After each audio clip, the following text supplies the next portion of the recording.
Hey everybody, and welcome to What is a Cofunction? This is going to be a really short video. We're just going to do a definition of what cofunctions are and who is each other's cofunctions.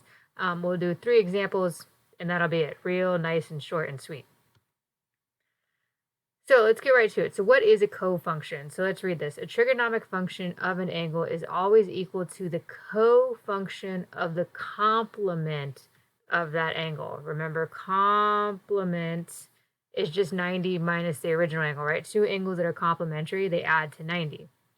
That is, if x is an acute angle, so an angle already less than 90, then since x and 90 minus x are complementary angles, think 10 and 80 complementary angles, right? X, 90 minus x, then it must be true. So sine and cosine are cofunctions. Cosine and sine are cofunctions. So this goes back and forth. So sine and cosine are pairs. Tangent and cotangent are pairs. And secant and cosecant are pairs as well. And all this means is that if I know the sine, like for instance, the sine of, I don't know, let's go with something easy. Like the sine of 1 is equivalent to the cosine of 89. Okay, now why is this? Well, if we look at this triangle down here, right, and if I take the sine of b, well, b is over here. Sine is opposite over hypotenuse, right? So opposite side would be little b over hypotenuse, which is little c, right? Sine of b is b over c. But if we also look, well, what about the cosine then of a? Let me just switch my color here. Doesn't look like I can today. So what about the cosine, though, of a, right? Sine of b, little b over c. Cosine of a is adjacent, which is also little b now, over hypotenuse.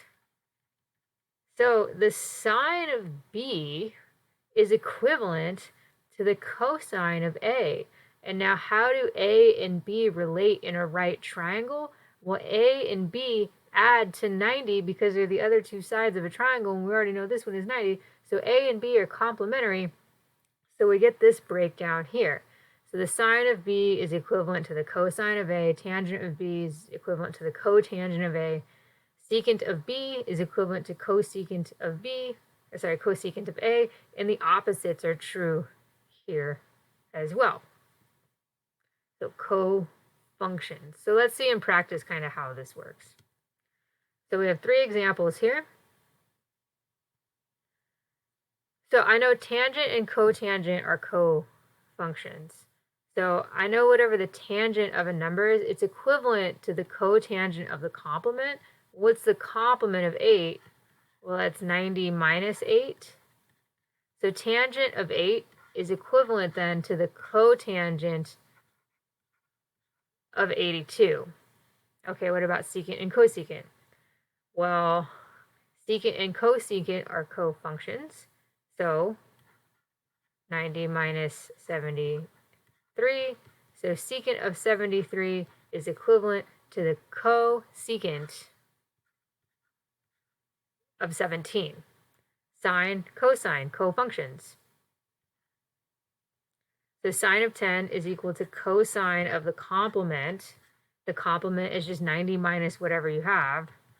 So sine of 10 is equivalent to cosine of 80.